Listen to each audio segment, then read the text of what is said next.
अस्सलामु अलैकुम वरहमतुल्लाहि वबरकातुहु। अल्हम्दुलिल्लाह वस्सलातु वस्सलामु अला रसूलिल्लाह अम्मा बाद। बिस्मिल्लाहिर रहमानिर रहीम। इन्नल्लाहा व मलाइकतहु युसल्लूना अलन नबी या अय्युहल्लज़ीना आमनू सल्लु अलैहि व सल्लिमू तस्लीमा। अल्लाहुम्मा सल्लि अला सय्यिदिना मुहम्मदिन व अला आलि सय्यिदिना मुहम्मदिन व बारिक वसल्लिम।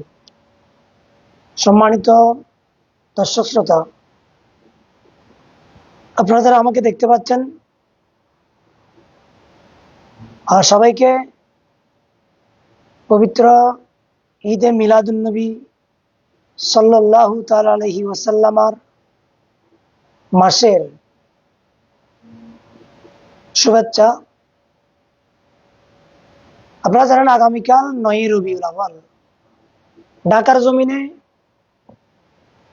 শাহিনশাহ শ্রীকোট আওলাদ রসুল পীরে বাঙ্গাল আল্লামা সৈয়দি সনদি পীর সাবের শাহ মুদাজিলুল আলীর নেতৃত্বে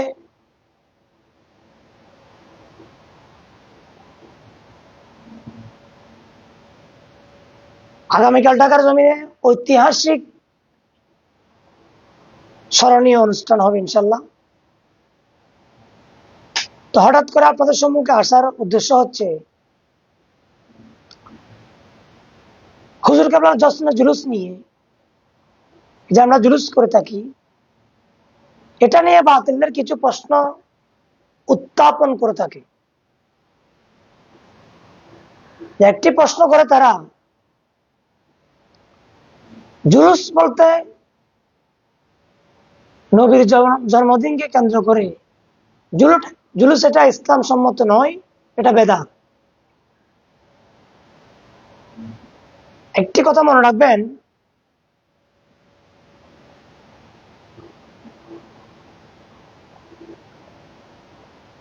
আল্লাহ সুবহানাহু ওয়া তাআলা কোরআন শরীফের মধ্যে ইরশাদ করেছেন, কুল বিফাদলিল্লাহি ওয়া বিরাহমাতিহি ফাবিযালিকা ফালইফরাহু হুয়া খায়রুম মিম্মা ইয়াজমাউন।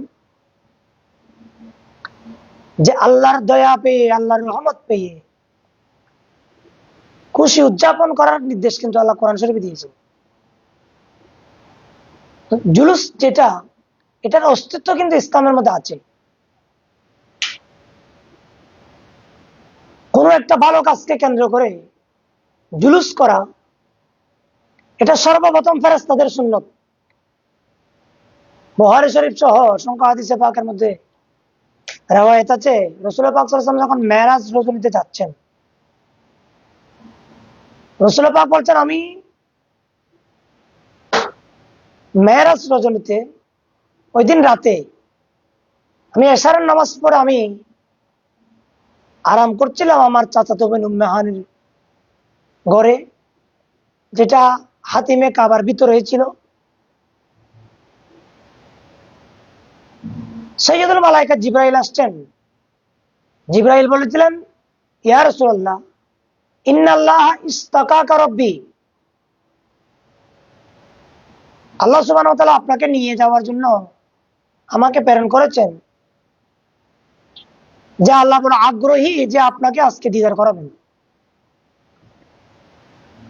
এখন জিবরাইল আসার সময় তারিখের কিতাবে সহ অসংখ্য কিতাবে রয়েছে, জিবরাইলের সাথে লক্ষ লক্ষ কোটি কোটি ফেরেশতা ছিল। রাসূল পাকের কলম মোবারক অপারেশন করলেন নূরানী পদ্ধতিতে।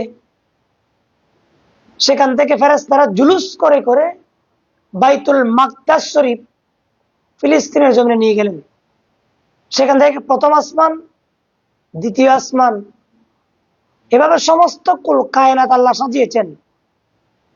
এই সাজানোর সিস্টেম যাতে ছিল আল্লাহর নূরানী জগতের ফেরেশতারা। এটার অস্তিত্ব কিতাবের মধ্যে আছে। ইমামে মুসলিম আল কুশাইরি রহমাতুল্লাহ আলাইহি মুসলিম শরীফের মধ্যে একটা বাব রচনা করেছেন, বাবুল হিজরত। এই হিজরতের চ্যাপ্টারের মধ্যে হযরত আল্লামা ইমাম মুসলিম রহমতুল্লাহ আলাইহি ওখানে বাপ রচনা করে কথা প্রমাণ করেছেন যে রাসূল পাক সরওয়ারে দো জাহান সাল্লাল্লাহু তাআলা আলাইহি ওয়াসাল্লাম যখন হিজরত করে মক্কাতুল মুকাররমা শরীফ থেকে মদিনাতুত তৈয়বা যখন যাচ্ছিলেন, তখন মদিনাবাসীর সমস্ত আনসার সাহাবা ইকরাম, সমস্ত মদিনাবাসীরা একটি কবিতা আবৃত্তি করে করে রাসূল পাককে ইস্তেকবাল জানিয়েছেন জুলুস সহকারে।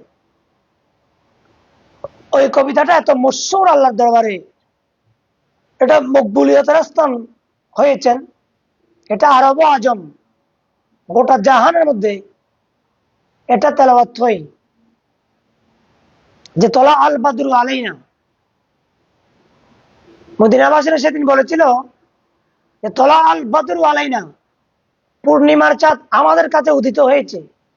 মিন সানিয়াতিল ওয়াদাই, সানিয়াতিল বেদা মানে এখানে দুটি টিলার কথা বলা হয়েছে।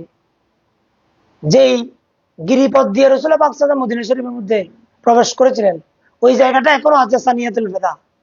এটা মদিনা শরীফ থেকে উহুদের ময়দানে যাওয়ার সময় মধ্যখানে একটা জায়গা এখনো আছে। এখন একটা কিন্ডার গার্ডেন মদিনা শরীফের মধ্যে একটা কিন্ডার গার্ডেন খোলা হয়েছে, ওখানে জায়গাটা এখনো আছে।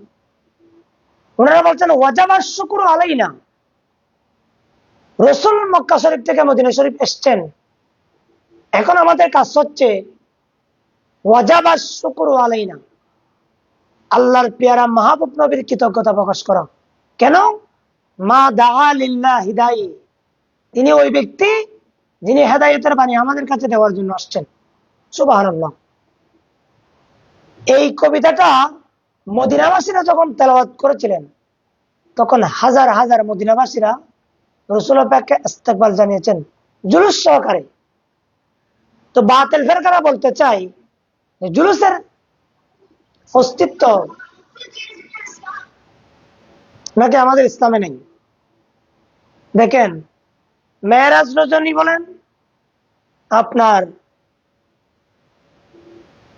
মদিনা শরীফের মধ্যে হিজরত করতে বলেন, জুলুস করেছেন। দেখুন, আমি আগেই বলেছি একটা ভালো কাজ নিয়ে এটা রেলি বের হওয়া, এটা সম্পূর্ণ জায়েজ। না জায়েজের কোনো সবব এখানে নাই, পাওয়া যায় না। আমি আরো একটু যদি বাড়ায় বলি, আমরা ঈদের ময়দানে যাই ঈদের নামাজ পড়ার জন্য, তখনও কিন্তু একটা জুলুস হয়। এবং কিতাবের মধ্যে আছে, যখন 30টা রমজান মাসে রোজা রেখে আল্লাহর বান্দারা যখন ঈদের ময়দানে যায় ওয়াজিব নামাজ আদায় করার জন্য, এটা একটা শুকরিয়া তান যে আল্লাহ 30টা রমজান রোজা রাখার জন্য আল্লাহ তৌফিক দিয়েছেন। ওই কৃতজ্ঞতা প্রকাশ করার জন্য আমরা আজকে নামাজ পড়তে আসছি। তো কিতাবের মধ্যে আছে, আল্লামা আব্দুর রহমান সফুরি সহ অসংখ্য মুহাদ্দিসিন কিরাম কিতাবের মধ্যে লিখেছেন, ফেরেশতারাও কিন্তু দলে দলে আসে। কোথায়? মসজিদের গেটের মধ্যে।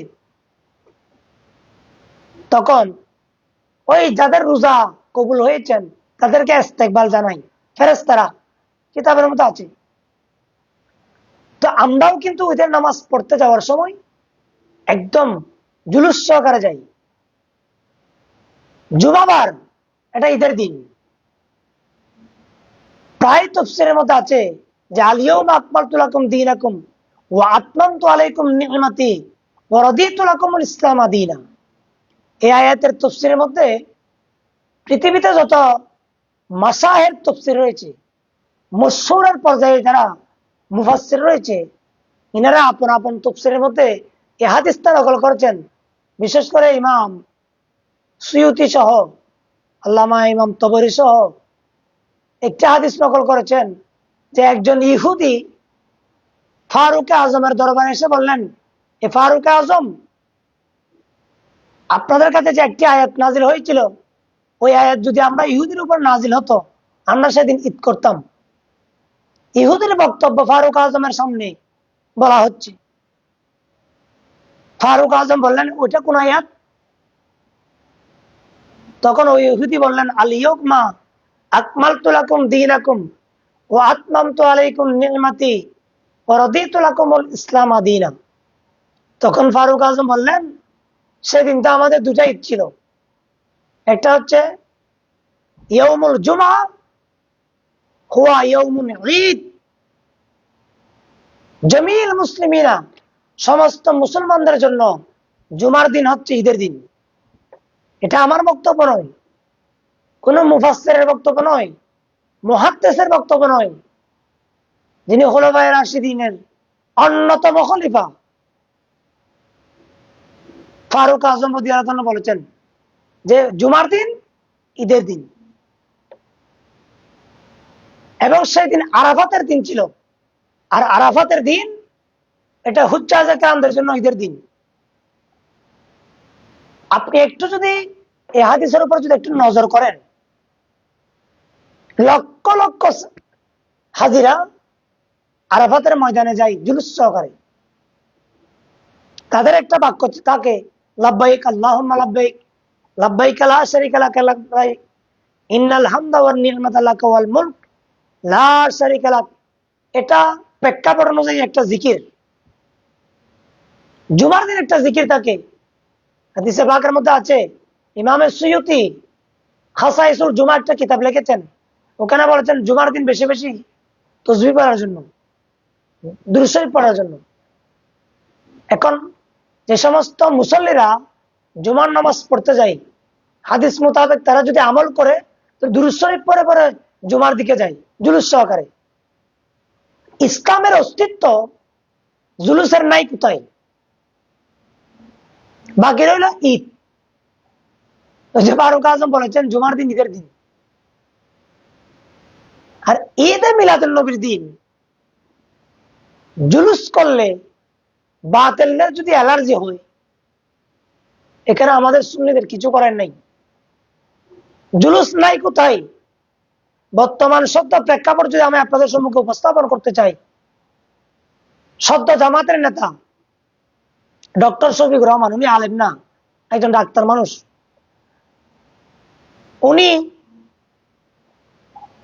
উনাকে জুলুস সহকারে ফুল দিয়ে বরণ করে নিয়ে যাওয়া হচ্ছে। বেদাত কাকে বলা হয়? তাদের চক্ষু তখন কালো চশমা পড়েছেন। মামুনুল হককে যখন জেল থেকে হাজত থেকে বের করে আনা হলো, ফুল দিয়ে বরণ করে তাকে ফুল দিয়ে জুলুস করা হচ্ছে, এবং এই কথা বলতে বাধ্য হয়েছে কৌমিরা যে আজকে আমাদের ঈদের দিন।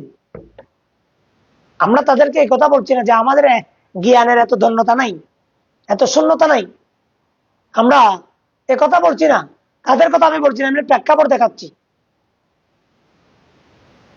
আমি যদি বলি মান আহাদাসা ফি আমরিনা ফাহুয়া রাদ্দুন,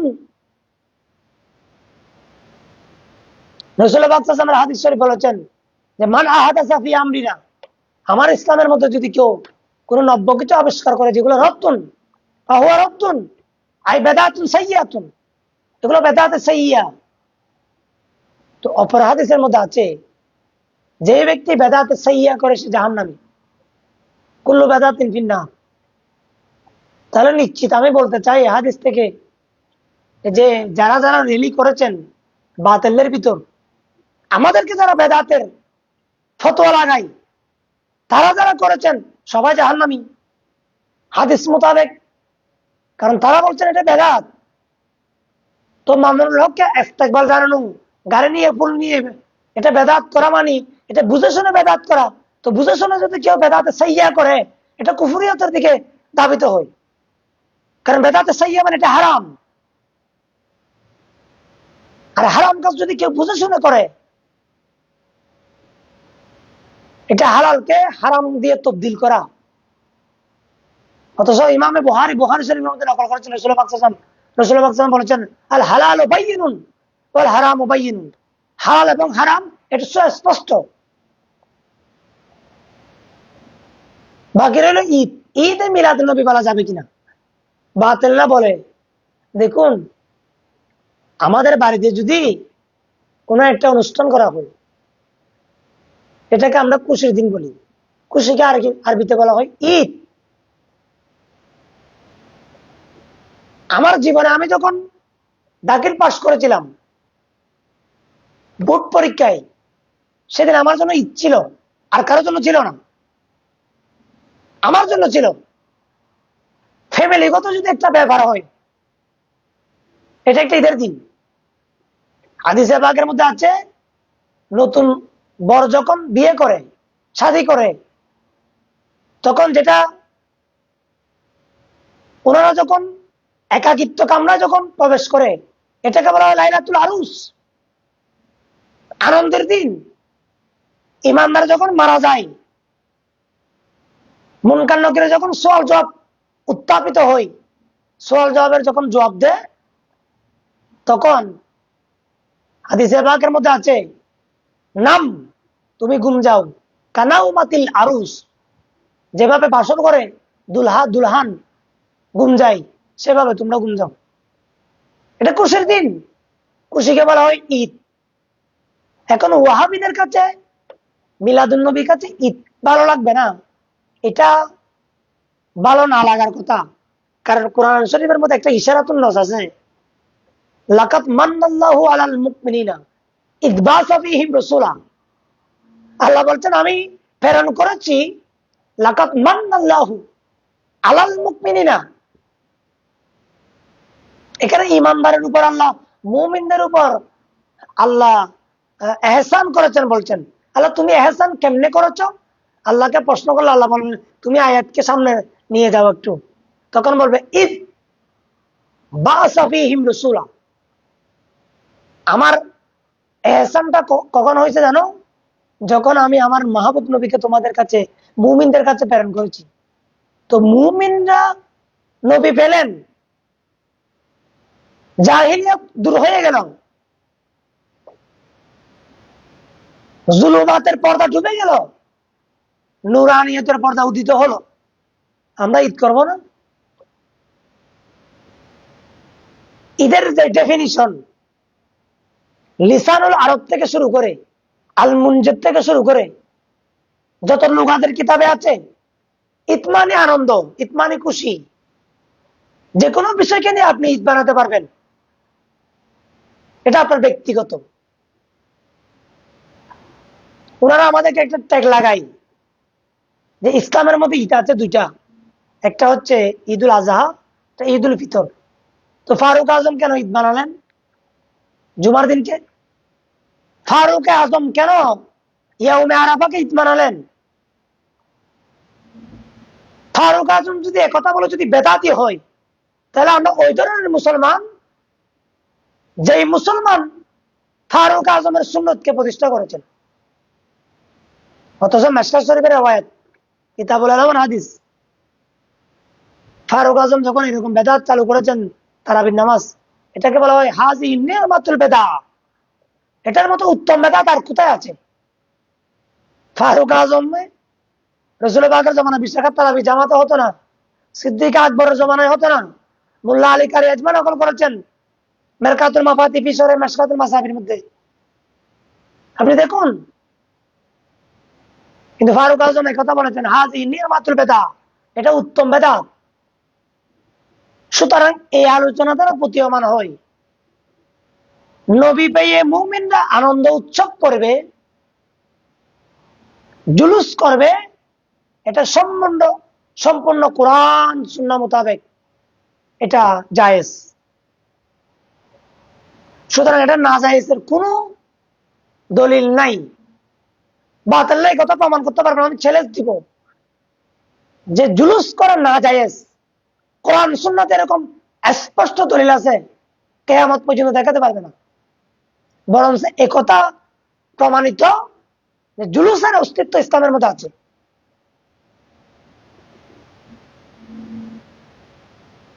এভাবে আমি যদি আরেকটা হাদিস নকল করি, রাসূল পাক সাল্লাল্লাহু আলাইহি ওয়াসাল্লাম বলেছেন ফাযাইলে মদিনার চ্যাপ্টারের মধ্যে, অসংখ্য মুহাদ্দিসিন کرام হাদিস নকল করেছেন, মদিনা শরীফে সকালবেলা 70,000 ফেরেশতা আছে। সকালবেলা সুবহে সাদিকের সময়, সন্ধ্যাবেলায় আছে 70,000। রাসূল বলেছেন, কারো কিসমতে যদি একবার আমার রওজা শরীফে যদি আমার কাছে রহমত প্রেরণ করার জন্য আসে, কিয়ামত পর্যন্ত আর সেই আসার কোনো পারমিশন পাবে না। কি সহকারে আসে? জুলুস সহকারে। সুতরাং জুলুস করা এটা সুন্নতে মালাইকা, এটা সুন্নতুল মালাইকা। সুতরাং তারা একজন কওমি আলেম মুফতি নুরুল্লাহ লাইসি উনি বলেছেন যে উনি 12ই রবিউল আউয়ালকে 12টি পয়েন্টে সাজিয়েছেন। এত জালিয়াতি করছেন যে উনি জালিয়াতের কোনো শেষ নাই। শুধু নবী পেয়ে খুশি না হওয়ার জন্য মানুষকে জালিয়াতি জালিয়াতি আলোচনা করে উনি প্রমাণ করেছেন যে যে এটা বেদাত, এটা করা নাই, এটা করা নাই, এটা করা নাই। উনি 1 নম্বরে প্রশ্ন করেছেন কওমিরা ঈদে মিলাদুন নবী পালন করে না কেন? ইসলামে নাকি মিলাদুন নবী নাই। মিলাদুন নবী, মিলাদ মানে জন্ম, নবী মানে নবীর জন্ম। আল্লাহ বলছেন লাকাত জাআকুম, তোমাদের কাছে আসছে। ও আল্লাহ কে আসছে? আমার হাবিব আসছে। তো হাবিব আসাকে বলা হয় মিলাদুন নবী।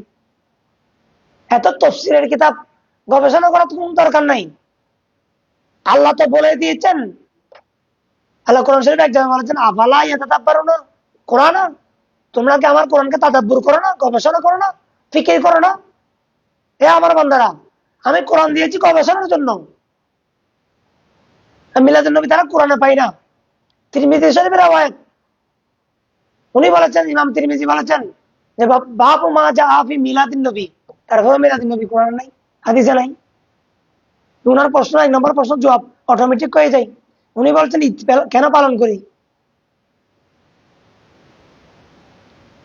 ঈদ পালন করি এই কারণে যে আল্লাহ বলেছেন আমার ইমানদারের কাছে আমি আমার রাসূলুল্লাহকে প্রেরণ করে আমি বিশাল একটা এহসান করেছি। মান্নাল্লাহু, আল্লাহ বলেছেন মান্না এমন মানে এহসানের কোটা দেওয়া, কোটা কোটা এহসান করা। সুতরাং আমরা নবী পেয়ে খুশি উদযাপন করব, এটা কোনো বাতিলের কাছে চুলকানি হওয়ার বিষয়। কারণ বড় বড় আলেমরা এই কথা প্রমাণ করেছেন যে রান্না আর বান, যে শয়তান 4 বার কেঁদেছিল। আগামীকাল 9 রবিউল আউয়াল ঢাকার জমিনে যখন জুলুস বের হবে আওলাদ রাসূলের নেতৃত্বে, স্মরণকালের স্মরণীয় জুলুস, তখন শয়তান উনি এক জায়গায় বসে বসে কান্নাকাটি করবে। ওই শয়তানের সুন্নাত পালন করার জন্য ঢাকার জমিনে যত ওয়াহাবি আছে সবাই কান্নাকাটি করবে। এটা আমার কথা নয়, কিতাবের কথা। 4 বার শয়তান কান্নাকাটি করেছিল। একবার হচ্ছে যখন শয়তানকে বলেছেন এ শয়তান তুমি জান্নাত থেকে বের হয়ে যাও। ওনাকে যখন জাহান্নামের যখন লানতের যখন পর্দা পড়িয়ে দিয়েছেন তখন একবার কান্নাকাটি করেছেন। ওনাকে যখন লানত দিয়েছেন তখন একবার কান্না করেছেন। সূরা ফাতিহা যখন নাযিল হয়েছেন তখন কান্না করেছেন। 12ই রবিউল আউয়াল যখন মা আমেনার ঘরে নূরের একজন নবী মক্কাতুল মুকাররমায় পৃথিবীর শ্রেষ্ঠ স্থানে যখন উদিত হলেন সুবহে সাদিকের সময়, শয়তান তখন কান্নাকাটি করছেন। তো আমাদের বুঝে আসে যে মিলাদুন নবী যখন আসবে তখন বাতিলদের চুলকানি হয়, কারণ ওনারা শয়তানের উত্তরসূরি। উনি আর একটা কথা বলেছেন মিলাদুন নবী পালন করার বিষয় নয়, আলোচনা করার বিষয় নয়, বিষয় আচ্ছা আলোচনা আর পালন করা এটা তো আমি বুঝতে পারতেছি না। এই ওয়াহাবি কিরকম তা কি করছে? এটা আলোচনা করা পালন করা হয়, এটা কি জিনিস বললেন উনি? দেখেন রাসূল পাককে প্রশ্ন করা হয়েছে আপনি রোজা রাখেন কেন? ফিহি উলিদতু, সেদিন আমার জন্মদিন, আমার মিলাদুন নবী, আমি সে কারণে আমি রোজা রাখি। এখন নবী আলোচনাও করেছেন, এটা পালনও করেছেন। সাহাবীকে বলেছেন এটা আপনার আলোচনা, রাসূলুল্লাহ পালন করেছেন এটা না পালন। এখন উনি বলছেন মিলাদুন নবী আলোচনা করার বিষয় না, এটা পালন করার বিষয়। আচ্ছা তুমি পালন করো, আমরা আলোচনা করি, তো আর তো কোনো সমস্যা নেই। তুমি একটু পালন করো না। উনি আরেকটা প্রশ্ন করেছেন যে 12ই রবিউল আউয়াল নাকি জন্মদিন, এটা নাকি সহিহ riwayat না। তো কি riwayat? কিতাবের নাম মা সাবাতা বিসুন্নাহ, শাইখে মুহাক্কিক আল-আতলা আব্দুল হক মুহাদ্দিস দেহলভী মাহে রবিউল আউয়াল সপ্তাহের মধ্যে উনি ইজমা নকল করেছেন যে 12ই রবিউল আউয়াল রাসূল পাকের জন্মদিন, এটা ইজমা। ইনদাল মুআররিখিন, ইনদাল মুহাদ্দিসিন riwayat ভিন্ন আছে। 9 রবিউল আউয়ালের কথা আছে ঠিক, তবে এটা তো দুর্বল, যঈফ riwayat। এটা মুআররিখিন তারিখিনরা বলেছেন এটা এটা অস্তিত্ব নাই, এটা বড় দুর্বল রওয়ায়াত। না তারপরেও বলবে যে 12ই রবিউল আউয়াল ঠিক, আচ্ছা 12ই রবিউল আউয়াল ঠিক আছে, তো 9ই রবিউল আউয়াল তো আমরা ঢাকায় ঘুরি, এটার ব্যাপারে তোমার মন্তব্য কি? সুতরাং এগুলা হচ্ছে শয়তানি কিছু প্রশ্ন। উনি আরেকটা প্রশ্ন করেছেন, রাসূল পাক জন্মদিন পালন করেছেন তারিখ হিসেবে, দিবস হিসেবে না, এটা আরেকটা শয়তানি প্রশ্ন। রাসূল বলেছেন আমি সোমবার দিন রোজা রাখি, তো সোমবার দিনের উদ্দেশ্য হচ্ছে সোমবার দিন, তারিখের উদ্দেশ্য হচ্ছে 12ই রবিউল আউয়াল। দুটো যুক্তিযুক্ত। আপনাকে যদি প্রশ্ন করে আমি রাসূলুল্লাহ কয় তারিখে আসছেন, আপনাকে বলতে বলতে বাধ্য হবে আপনি, হবেন আপনি 12ই রবিউল আউয়াল। যদি বলা হয় দিনটা কি ছিল, সোমবার, তা আরবি মাস যেহেতু, বছর যেহেতু, এটা তবদিল হয়, সুতরাং তারিখের দিকে বার একটু বেশ কম হতে পারে। আমি যদি বলি আপনার জন্মদিন কি বারে, উনি বলেন শুক্রবার, তো শুক্রবার কয় তারিখ, ও অমুক তারিখ। এখন আমি যদি বলি আপনার যেটা বৎসরিক যেটা জন্মদিন হবে ওই তারিখটা কি, এই তারিখ মিল আছে, ও তারিখ মিল আছে, বার মিল আছে, হয় বার মিল নেই। সুতরাং আমরা, আমাকে যারা দেখতে পাচ্ছেন, আমি আপনাদেরকে করজোড়ে আহ্বান জানাবো যে বাতিলদের যুক্তির কোনো শেষ নাই, আবার আমাদের সুন্নিদের দলিলের কোনো শেষ নাই, বাহার। কারণ আমাদের নবীকে আল্লাহ বলেছেন কত জাআকুম বুরহানুম মির রাব্বিকুম, এ আমার মাহবুব নবী, আপনাকে আমি পড়াচ্ছি সমস্ত বাতিলদের খুজ্জত বানিয়ে। রাসূলুল্লাহর ভিতরে সমস্ত বারাহিন আছে, বুরহান আছে, খুজ্জত আছে, দলিল আছে। সুতরাং আমরা সুন্নিরা এত গরিব না, কিতাবের উপর কিতাব। ইবনুল হাজ মালিকি মাযহাবের ইমাম, উনি কিতাব লিখেছেন আল মদহল, সেখানে মিলাদুন নবী নিয়ে এত আলোচনা করেছেন। উনি বলছেন এগুলো জায়েজ। আরেকটি প্রশ্ন করেছেন উনি,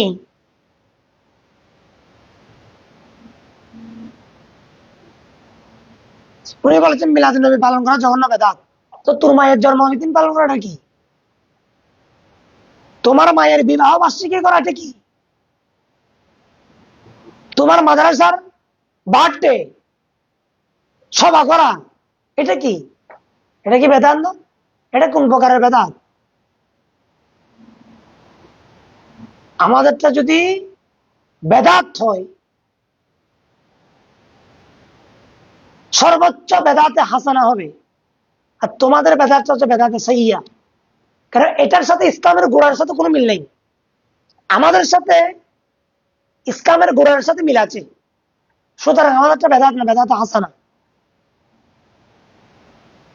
আরেকটি প্রশ্ন হচ্ছে যে আমরা কেন জশ্নে জুলুস, ঈদে মিলাদুন নবীর মধ্যে পাকিস্তান থেকে একজন আওলাদ রাসূল আনি?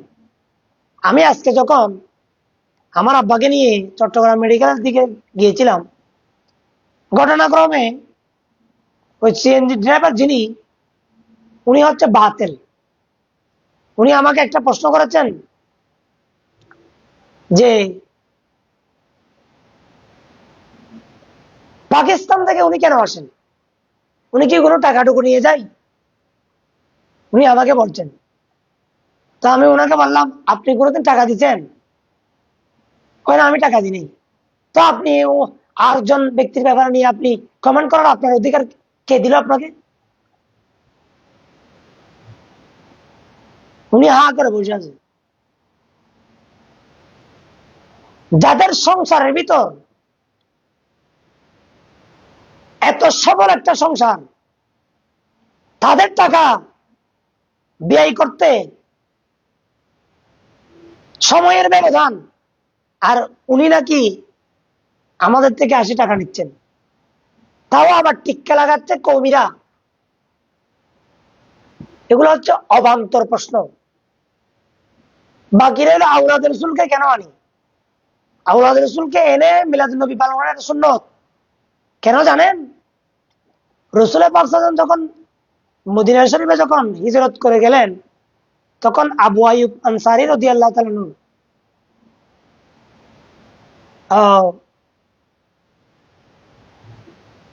কসওয়া নামক উটের মধ্যে রসুল পাককে সাওয়ার করে জুলুস সহকারে নিয়ে গেছেন। সুতরাং কোন একটা ভালো একটা কাজের মধ্যে মোতাবাররক ফজিলতওয়ালা ব্যক্তি থাকা, এটা সুন্নতে রসুল, সুন্নতে সিহাবা, এটা সুন্নতে সিহাবা। আমাদের দেশে একজন যৌনপুরী আছে, তার নাম হচ্ছে এনায়েতুল্লাহ আব্বাসী। আব্বাসী বলা হোক নাকি, ওনার গোড়ার ইতিহাস কিন্তু কালো। উনি আমাদেরকে প্রমাণ করে যে উনি সুন্নি। আমি ওনাকে সুন্নি বলি না, ওনাকে বলি আমি মুন্নি। কারণ এনায়েতুল্লাহ আব্বাসীর যৌনপুরীর আকিদা, কারামত আলী যৌনপুরীর আকিদা সম্পূর্ণ কুফরি আকিদার সাথে সামিল। অসংখ্য আকিদা আছে, আপনি জকিরা কারামত দেখুন। সৈয়দ আহমদ বেরলভির প্রধান দুজন খলিফা ছিল, একজন কারামত আলী যৌনপুরী, একজন হচ্ছে ইসমাইল দেহলভী। দুজনে দুটা কিতাব লিখেছেন। একটা কিতাবের নাম হচ্ছে সিরাতে মুস্তাকিম, একটা কিতাবের নাম হচ্ছে জকিরা কারামত। দুটা কিতাব আপনি অ্যানালাইসিস করুন, কারামত আলী যৌনপুরী সুন্নি কিনা, মুসলমান তাকে কিনা একটু দেখুন আপনি। এনায়েতুল্লাহ আব্বাসী বলছেন, ওনাকে প্রশ্ন করেছেন আওলাদ রসুলকে জুলুস সহকারে গাড়িতে বসিয়ে জুলুস করা, এটা নাকি বিয়াদবি। উনি হুজুর কাবলাকে বিয়াদব বলেছেন। আমি ওই কুলাঙ্গারকে চ্যালেঞ্জ করে বলতে চাই, হুজুর কাবলা গাড়ি চাই নাই, উনি মেহমান। যেখানে কোটি মুসলমানের সমাগম, সেখানে একজন আওলাদ রসুলকে কিভাবে ইজ্জত করতে হয় এই এনায়েতুল্লাহ আব্বাসী জানে না? আমরা তাকে জানান দিতে চাই যে হুজুর কাবলাকে তাজিম করে, তকরিম করে, সম্মান করে গাড়ির মধ্যে বসিয়েছি আমরা মুরিদরা, আমরা সুন্নিরা। উনি বসতে চাই নাই, আমরা বসিয়েছি। কেন? আওলাদ রসুলকে কেমনে তাজিম করতে হয় আমরা জানি। আমি যদি ওই কুলাঙ্গারকে প্রশ্ন করি, তুমি যে মাহফিলের মধ্যে বিশাল একটা চেয়ারের মধ্যে বসো, মাহফিলের মধ্যে চেয়ারে বসা, স্টেজের মধ্যে আরো আলেম নিচে বসা, এটা তুমি কোথায় দেখাতে পারবা? তুমি যে চেয়ারের মধ্যে বসছো, তুমি মাহফিল করলা, আর জুলুসের মতো আওলাদ রসুলকে, হুজুর কাবলাকে তুমি বেয়াদব বলছো। তুমি কি জানো না, রসুল পাককে যখন জুলুস সহকারে মদিনাবাসীরা নিয়ে গিয়েছিল, তখন কসওয়া উটের মধ্যে রসুল পাক বসা ছিল। এটা রসুল্লাহর ইজ্জত।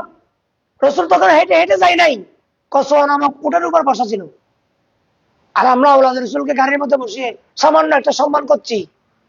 তার ভিতরে আরো অনেক খামি আছে, অনেক ভুলভ্রান্তি আছে, কিন্তু আমরা আওলাদ রসুলকে একটা গাড়ির মধ্যে বসিয়ে এটা ইজ্জত সহকারে, ওনাকে সেফটি করে আমরা জুলুস সহকারে নারে রাসাল, নারে তকবীর বলে বলে আমরা জুলুস করছি। এটা বিয়াদব কেন বলছো তুমি? সমস্ত সুন্নি মুসলমানের পক্ষ থেকে আমি তোমার কাছে ধিক্কার জানাই তোমাকে। আওলাদ রসুলকে তুমি বিয়াদব বলার ক্ষমতা তোমাকে কে দিল? তুমি কিন্তু মাহফিলে যাও লক্ষ লক্ষ টাকা নিয়ে, হেলিকপ্টার না হলে মাহফিলে যাও না। অথচ সেই নবীর আওলাদ 3000 মাইল দূরে কষ্টকে কোরবান করে শত শত প্রতিষ্ঠান আজকে বাংলার জমিনে, লক্ষ লক্ষ ছাত্র, লক্ষ লক্ষ মুফতি মুহাদ্দিস বের করতে বাধ্য, বের করতে সফল হয়েছেন। সফল ইসলাম প্রচারক কুতুবুল আউলিয়া বানিয়ে জামিয়া আল্লামা হাফেজকারী সৈয়দ আহমদ শাহ শ্রীকুটি, গৌসে জামান সৈয়দনা সৈয়দ মোহাম্মদ তৈয়ব শাহ কেবলা কবা, গৌসে জামান মুর্শিদনা সৈয়দ মোহাম্মদ তাহের শাহ, পীর পীর বাঙ্গাল পীর মোহাম্মদ সাবের শাহ, ওনাদের অপর অপর আওলাদ রাসূলুল্লাহ। সুতরাং তুমি একথা বলা মানি এটা লক্ষ লক্ষ কোটি মুসলমানের কাছে তুমি এটা অন্তরের মধ্যে আগুন ধরিয়ে দিয়েছ। সুতরাং জুলুসের মধ্যে আওলাদ রসুলকে সম্মান করে গাড়ির মধ্যে বসিয়ে জুলুস করা, এটা সুন্নতে সাহাবা, এটা সুন্নতে মুতাকাদ্দিমিন। কোন শরাফতওয়ালা, কারামতওয়ালা, বুজুর্গি বান্দা ওদেরকে সম্মান করা, এ কথা জানান দেওয়া যে সমস্ত মানুষ থেকে ইনি হচ্ছে ইজ্জতওয়ালা। হযরত সৈয়দনা জাফর সাদেক রাদিয়াল্লাহু তাআলা যখন হাতিমের ভিতরে যখন তাওয়াফ করছিলেন, তখন উনাকে মানুষ দেখে ইস্তেকবাল জানিয়েছেন। একজন বাদশা ছিল তখন, উনি বলছেন, কিরে আমি একটা বাদশা, আমাকে ইজ্জত করছে না। আর একজন ব্যক্তিকে ইজ্জত করতেন, হয় উনি একজন ব্যক্তি নয়, উনি জাফর সাদেক,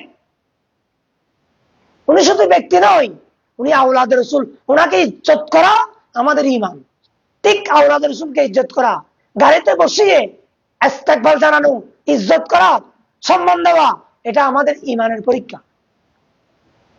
সুতরাং তোমার মতো যার গাছের গুড়া কমির সাথে লেনদেন, সে কখনো এই কথা বুঝবে না। উনি এই ওয়াহাবি নুরুল্লাহ লাইসি, উনি আরেকটা কথা বলেছেন, এখানে নাকি মিলাদ কিয়ামের নামে বন্ধ হয়। দেখুন, জুলুস করার সময় আমরা কোরআন শরীফ তেলাওয়াতের মাধ্যমে শুরু হয়, নাত খানি হয়, এখানে রেলি হয়, জিকির আজকার হয়। এখানে একটা জিনিস না জায়েজের কোনো স্বভাব নাই, সম্পূর্ণ জিনিস জায়েজ। সুতরাং জুলুসকে কেন্দ্র করে যেগুলো শরীয়ত বিরোধী কার্যকলাপ, এগুলো আঞ্জুমান কর্তৃপক্ষ থেকে বাধা আছে, নিষেধ আছে। কেউ যদি কোনো কারণে যদি আসে, কেউ যদি কোনো বাতিল ফেরকার যদি টাকা পয়সা দিয়ে কোনো মানুষকে যদি গায়েল করে ভাড়া করে আনানো হয়, সুতরাং এটা তো জামিয়ার কোনো দায়ী না। আমি যদি বলি একটা রাস্তা দিয়ে যাই, সেখানে একটা গানের সাউন্ড বক্স হচ্ছে, আমি কি ওই রাস্তা দিয়ে যাবো, এটা আমার জন্য গুনাহ নাকি?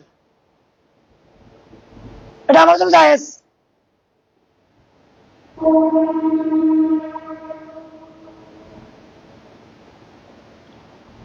সুতরাং এই প্রশ্নগুলা বাতিল করা মানি, এটা আমাদেরকে একটু হাসাই।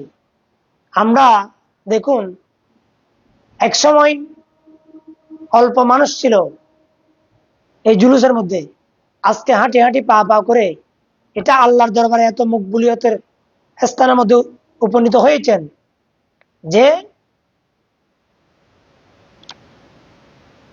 হুজুর কেবলা আওলাদ রাসূলের মাধ্যমে এটা আল্লাহর দরবারে এমন ভাবে কবুল হয়েছে,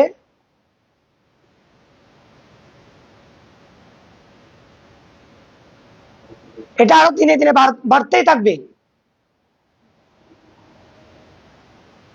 একজন ভাই প্রশ্ন করেছেন, আমরা মিলাদ কই পাইছি? যে আমি কোরআন শরীফে বললাম মিলাদ মানে জন্মদিন, জন্ম জন্ম। আপনার তো মিলাদ আছে। শাকিল উদ্দিন, আপনি প্রশ্ন করেছেন, আমি যদি আপনাকে বলি আপনি জন্মদিন জন্ম লাভ করেছেন, এটার আরবি কি? তখন আপনাকে বলতে হবে মিলাদ সাকিব। মিলাদ মানে জন্ম, সাকিব মানে সাকিব, সাকিবের জন্ম। সুতরাং মিলাদের কথা কোরআন শরীফে আছে। ঈসা আলাইহিস সালামের জন্মদিনকে আল্লাহ কোরআন শরীফে সালাম দিয়েছেন, ওয়াসসালামু আলাইয়া ফিহি উরিদতু ওয়া ইয়াউমা ইউবাসু হাইয়া। এ ধরনের আয়াত আছে সূরা মরিয়মের মধ্যে, দুটো আয়াত আছে সূরা মরিয়মে। সুতরাং ঈসা আলাইহিস সালামের জন্মদিনকে আল্লাহ সালাম দিয়েছেন। আপনারও জন্মদিন আছে, আমারও জন্মদিন আছে। জন্ম নাই একমাত্র লা শারীকা লাহু, আল্লাহর জন্মদিন নেই।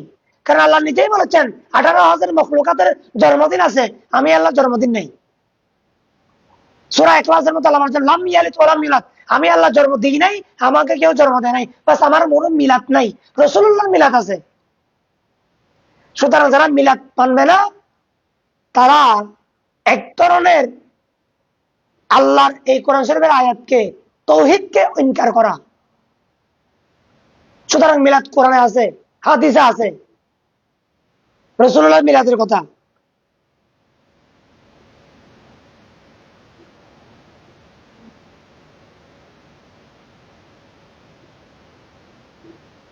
একজন ভাই, সম্ভবত উনি সিলেট, হাফেজ মোহাম্মদ হাবিব আহমেদ, উনি বলেছেন নিয়ামাতুল কুবরা থেকে যেগুলো আছে, এগুলা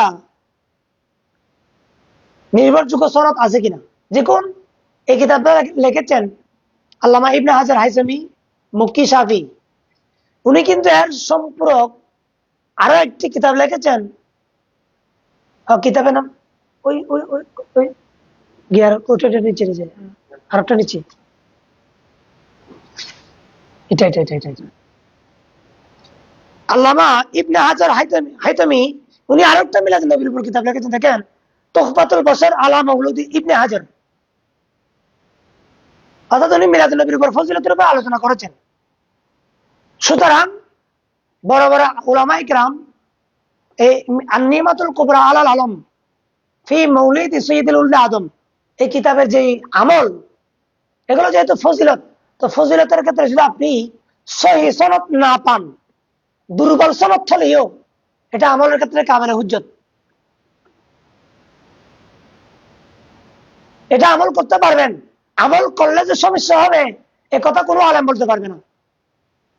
আপনি বলতে পারবেন এটার ফজিলত বলে যদি মিলাদুন নবীর আপনার ফিউজাত হাসিল করতে পারেন, 100 বার আপনি হাসিল করতে পারবেন। আমি যদি এখানে একটু অ্যাড করতে চাই, আলা হযরতের যিনি নামাসা, উনি যিনি ফখরুল আজহার হযরতে আল্লামা আখতার আজহারী রাদিয়াল্লাহু তাআলা, উনি একটা ভিডিওর মধ্যে বলেছেন, আমি দেখেছি ভিডিও ক্লিপসের মধ্যে অডিও, উনি সেখানে বলেছেন, ওনাকে প্রশ্ন করা হয়েছিল আন-নিমাতুল কুবরা আলাল আলম এই কিতাবটা ওনার কিনা। উনি বলেছেন আমাদের বুজুর্গরা যারা মনসুখ করেছেন, আমাদের বুজুর্গরা যে আমলের দিকে মনসুখ করেছেন, সেখানে আমরা এলজাম করার কোনো অধিকার আমাদের নেই।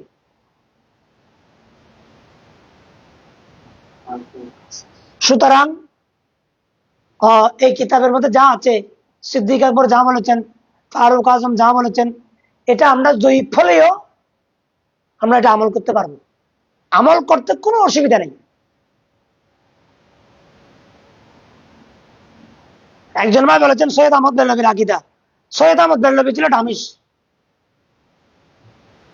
ওনার আকীদা কিরকম, ওনার যারা খলিফা আছে তাদের দিকে দেখেন, তখন আপনি ওনার আকীদা প্রমাণ হয়ে যাবে।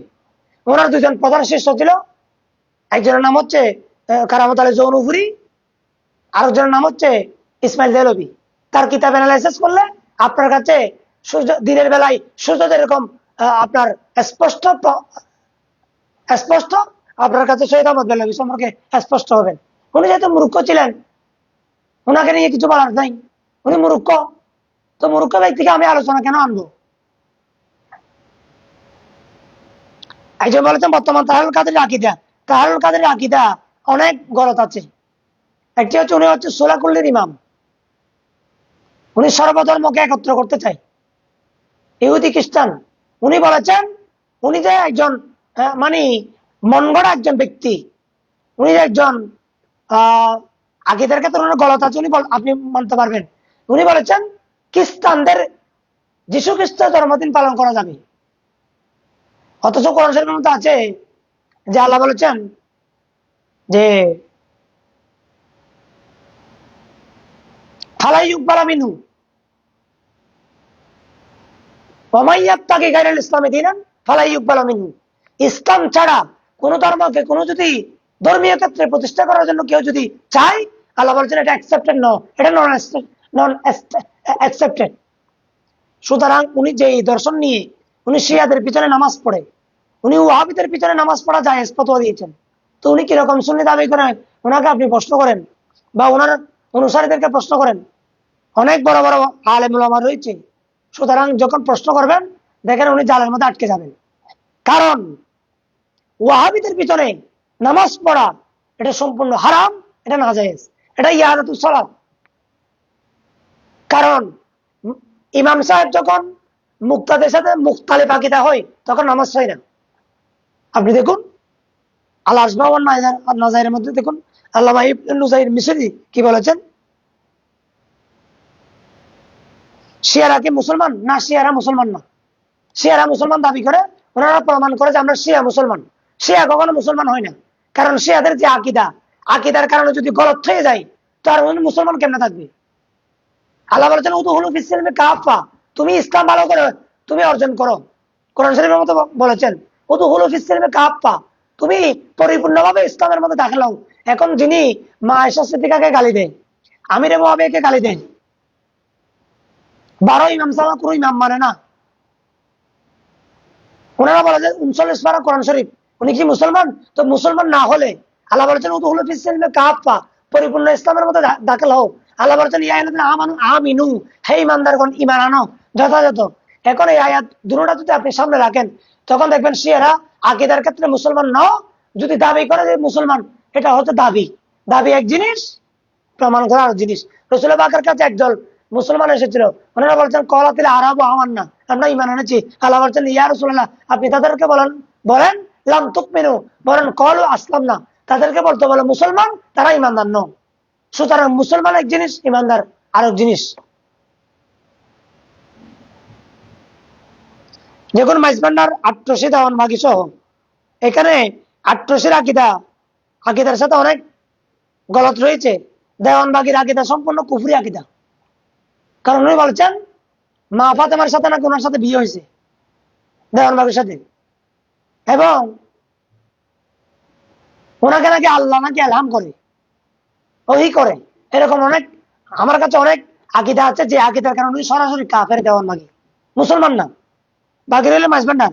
মাইজভান্ডার একটা হচ্ছে অন্যতম একটা আধ্যাত্মিক শরাবতের স্থান। তবে কিছু ব্যক্তি বিশেষকে আপনি যদি মাইজভান্ডারকে মিয়ার বানান, তখন আপনি ভুল করবেন। সেদিন আমিরে মুআবিয়া সাহাবী রাসূল, সাদ বিন আবি ওয়াক্কাস সাহাবী রাসূল, কিন্তু আমর বিন সাদ আওলাদ রাসূলের বিরুদ্ধে তরবারি ধরেছেন। এজিদ আওলাদ রাসূলের বিরুদ্ধে তরবারি ধরেছেন। এখন কি আপনি উনাকে মুসলমান বলতে পারবেন? আর উনার কারণে কি সৈয়দনা আমিরে মুআবিয়া এবং সাদ বিন আবি ওয়াক্কাস কি উনি কি দায়ী হবেন? কখনো দায়ী হবেন না।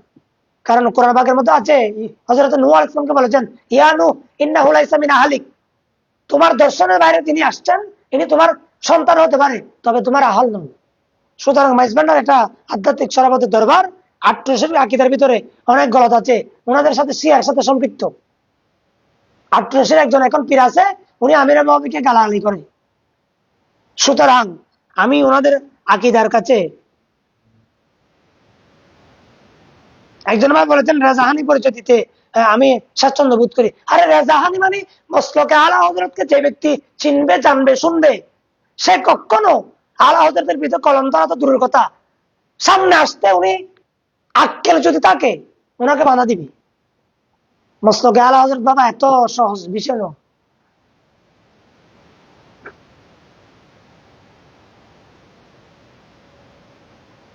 একজন ভাই বলেছেন উনি কওমি আকীদার এলাকায় থাকে, নামাজ পড়বে কিনা? না, নামাজ পড়া জায়েজ নাই। মিশকাত শরীফের মধ্যে একটা হাদিস আছে, রাসূল পাক সাল্লাল্লাহু আলাইহি ওয়াসাল্লাম একটা এলাকার মানুষকে বলেছেন, এই এলাকার মানুষেরা তোমরা নামাজ পড়িও না, তোমরা এই ব্যক্তির পিছনে নামাজ পড়িও না।